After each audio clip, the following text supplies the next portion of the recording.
Every civilization remembers its conquerors and forgets its constructors. But between the noise of empires, there were always a few who built quietly, not with walls or weapons, but with discipline. They were the Pythagoreans, outsiders who believed the universe could be understood through order, silence, and virtue. They owned little, spoke less, and changed everything. When Pythagoras founded his order in Croton, he offered no miracles, no prophecies, only propulsion. He taught that the cosmos is built on the same law that governs a string, a triangle, a heartbeat, balance between opposites. To live outside that balance was sin, not against gods, but against structure. The world saw madness in their restraint, they saw civilization. For 5 years, newcomers were forbidden to speak. The rule wasn't cruelty, it was calibration. The tongue has to learn stillness before it could shape truth. The novice listened to the master unseen, separated by a curtain. Only after he or she proved self control was the curtain lifted. They learned to treat words as currency, to spend them rarely, precisely, beautifully. That silence shaped their minds into instruments. Speech, when it returned, was music. The same discipline that later produced philosophers like Plato and Epictetus began there in 5 years of nothing but listening. To the Pythagoreans, the body was geometry made flesh. Every action had proportion. Eat to sustain, not to indulge. Walk evenly, not hurried. Sleep in rhythm with the sun. Speak as if sculpting sound. Their diet avoided blood because chaos enters through appetite. Their rooms were austere, their garments simple. They lived communally, properly shared, conflict mediated through logic instead of emotion. Theano, Pythagoras' wife and successor, called this ethical arithmetic, a life balanced as an equation. To them, virtue wasn't option, it was mathematics. At dawn, they rose in silence. They greeted the sun with hymns tuned to exact intervals, music that imitated the motion of the planets. They began study by contemplating a single geometric form, the circle, the triangle, the tetractys. Each symbol represented an aspect of existence. The circle, unity. The triangle, harmony. The tetractys, 10 points forming a pyramid, divinity. This wasn't superstition, it was rehearsal for perception. They were training the mind to see structure beneath appearance. Before sleep, they performed the second ritual, introspection. They recited the golden verses, then asked three questions. What did I do wrong today? What did I do right? What did I leave unfinished? They believed daily correction created cumulative virtue. Sin wasn't an offense against God, it was imbalance in the system. In that sense, they invented psychology 2,000 years early. Theano, Deimo, Arignoti, Maya, Fintis, Isara, of Lucania, Timiha, their names survive like constellations around the same sun. They were not attendants, but equals, guardians of ethical propulsion. Theano wrote treatises on virtue as measure. Deimo refused gold for her father's manuscripts. Timiha died rather than reveal the order's secrets. They proved that mastery was moral, not masculine. The Pythagorean woman wasn't a follower, she was the balance itself, the living principle of Paras, the limit that keeps creation from chaos. Their presence completed the geometry of the order, limit and limitless, reason and intuition, silence and speech. Their rules were simple but absolute. Don't stir the fire with a knife, which means don't provoke passion with anger. Don't eat your heart, which means don't dwell on sorrow. abstain from beans, which means avoid the chaos of politics because beans were used for voting as votes. Don't step over the balance, which means don't disturb justice once achieved. These weren't superstition, they were algorithms for harmony. Each was a moral theorem disguised as proverb. To the uninitiated, they looked insane. To the disciplined, they were liberation from noise. Modern minds call freedom the absence of limits. The Pythagoreans called it the mastery of limits. Restraint wasn't suppression, it was sovereignty. To them, appetite, speech, emotion, and even curiosity had to obey propulsion. Knowledge without virtue was chaos disguised as progress. Discipline wasn't punishment, it was permission to approach truth without breaking under it. That's why they insisted the unready remain silent. An undisciplined voice carrying truth would corrupt it faster than ignorance. They built gates, not to exclude, but to protect both the truth and the seeker. Their way of life was unbearable to the city. In a culture of spectacle, they preferred seclusion. In a world of wealth, they chose simplicity. In a society of rhetoric, they chose silence. The Pythagoreans became the first counterculture of the West, not rebels of chaos, but rebels of order. The city mocked them, and yet Croydon's most intelligent youth joined them. Its wealthiest families sent their daughters to Theano for education. The more harmony they created, the more dangerous they appeared. For them, discipline wasn't obedience, it was fuel. The more they constrained themselves, the more power they generated. Every restraint condensed energy into precision. Their calm terrified the noisy. Their serenity exposed the corruption of comfort. That's why their silence was outlawed. It was too sharp, too structured, too pure to coexist with mediocrity. And so the world did what it always does when faced with incorruptible discipline. It destroyed it. If you've ever been mocked for self control, if your restraint has been mistaken for weakness, if you've built yourself quietly while others screamed for validation, you are Pythagorean's descendant. You are a Pythagorean. You're a Catharsian. You're the forgotten outsider building life on discipline while the world burns with destruction.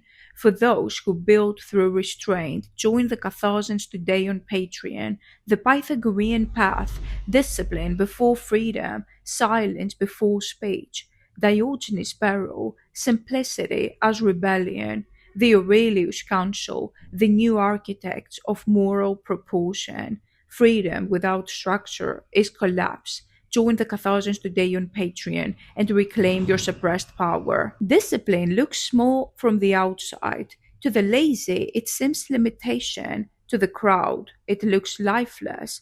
But to those who practice it, discipline is the highest voltage of existence, tension held without explosion. The Pythagoreans understood that before anyone else.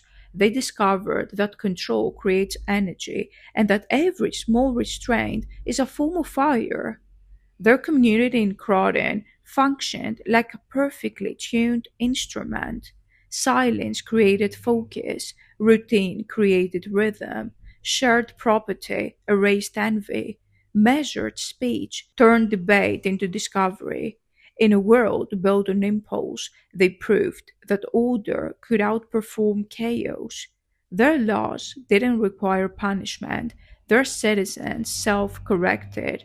Their harmony was so precise that even outsiders admitted they seemed divine in behavior.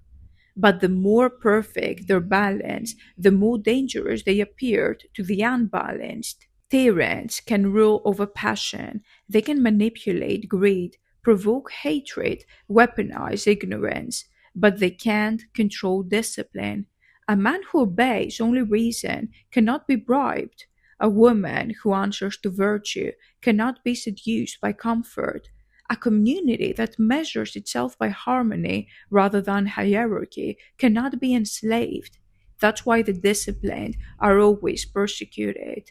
They reveal that obedience to principle is stronger than obedience to rulers. Their calm unmasks the fragility of power. The Pythagoreans didn't challenge Croton's leaders with rebellion, they challenged them with example. And example, when pure, is more subversive than revolution.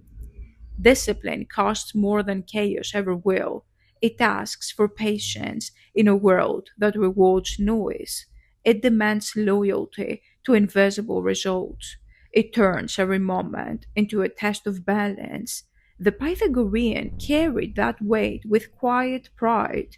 They didn't preach. It was beneath geometry to beg understanding. They demonstrated.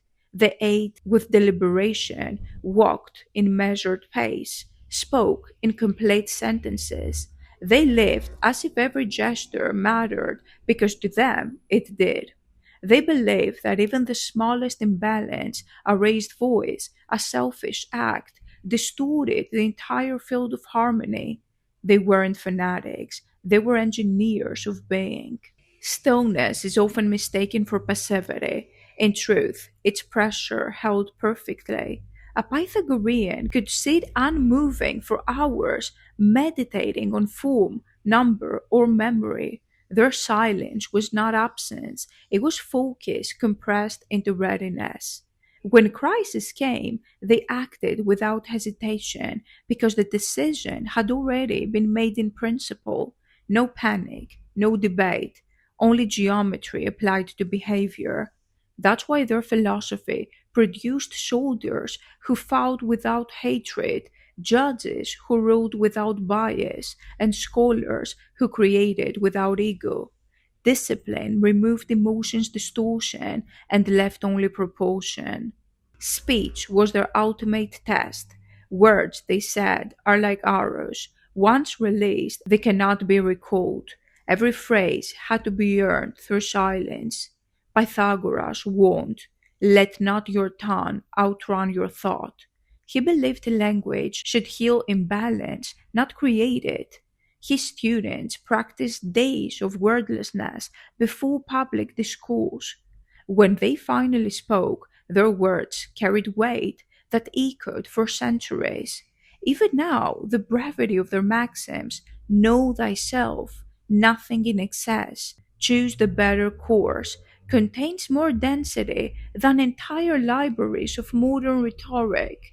Speech purified by restraint becomes prophecy. The discipline that made them strong also isolated them. Croton citizens couldn't understand lives ruled by silence and self control. They mistook composure for arrogance. They called their meetings conspiracies. They envied their serenity. So they did what crowds always do to those they don't understand. They attacked. The burning of their school wasn't only political, it was emotional. The city couldn't bear the mirror of their composure. The disciplined exposed the undisciplined, and the mob burned the evidence. When the Pythagoreans scattered, they carried nothing but their discipline and their silence. They rebuilt in exile because structure was internal. One could destroy their temple, but not their training. Wherever they settled, Tarentum, Metapondum, Thebes, they resumed their pattern: wake in silence, study, reflect, speak sparingly, act precisely. That was the real secret. They didn't need Cronon. They didn't even need Pythagoras. Once discipline becomes instinct, leadership becomes irrelevant. The autonomy is what empires fear most, people who no longer need control. The Pythagoreans may disappeared, but their structure remained. Socrates practiced the same moral geometry in the agora, holding composure against ridicule. Diogenes practiced it through poverty, showing that control of self defeats the world. Epictetus taught it as discipline, freedom through acceptance. Marcus Aurelius ruled by it, law through ratio. Each carried the fragment of Croton's fire. Each proved that discipline, once planted, cannot be uprooted. To live in silence today is rebellion. Every platform demands noise. Every opinion must echo. Every void must be filled. But silence is not retreat, it's control. It's the refusal to let algorithms dictate rhythm. It's the same oath the ancients swore in Croton: I will not speak before I understand. In the modern world, that vow sounds like this: I will not post before I think. It's the digital version of Pythagorean silence, a new initiation for an age addicted to attention. When you choose focus over frenzy, you're performing the oldest act of revolt. The Pythagoreans saw mastery as equation: freedom equals virtue times repetition. You can't have one without the other. The modern inheritors know the same. Their lives are built on routine, not because they love predictability, but because repetition transforms into reflex. That's the secret of every elite performer, every philosopher, every strategist. Discipline until excellence becomes muscle memory. That's when silence stops being effort and becomes identity. They no longer need to fight chaos. They've internalized order. You don't need robes, rituals, or membership to be part of the order. If you've ever organized chaos, simplified the complex, or refined your impulses, you've already joined. You are a Pythagorean. You've become the structure Croton tried to burn. Discipline is not nostalgia, it's evolution. You don't beg for change, you embody it. The Catharsian stands exactly where the Pythagorean one stood, between silence and hysteria, reason and reaction. They carry the same burden, build quietly, while others destroy loudly. They face the same choice: integrity or comfort. But unlike Croton, today's order is global. It speaks through content, systems, habits, and art. Its silence, it's distributed. Its flame is unkillable. The Catharsian doesn't need temples, the algorithm itself becomes one. Within the flood of noise, Catharsians build islands of ratio, videos, essays, designs, books, each radiating proportion. They are the return of disciplined fire disguised as modern creation. If you build structure when others chase chaos, if you refine instead of react, if your silence intimidates the unsteady, you are one of the forgotten outsiders. You're a living continuation of the Pythagorean discipline. You are a Carthaginian leader. Let the world scream. You measure, you build, you remain. Join the Carthaginians today on Patreon. The Pythagorean path, the art of repetition, virtue as rhythm, Diogenes' barrel, freedom through simplicity, mock the noisy by thriving in calm, the Aurelius Council, leaders of ratio, engineers of integrity. The forgotten outsiders are never truly forgotten. They're the skeleton of every civilization. When the noise ends, their silence remains. Join the Catharsians on Patreon today and reclaim your power as a Catharsian leader.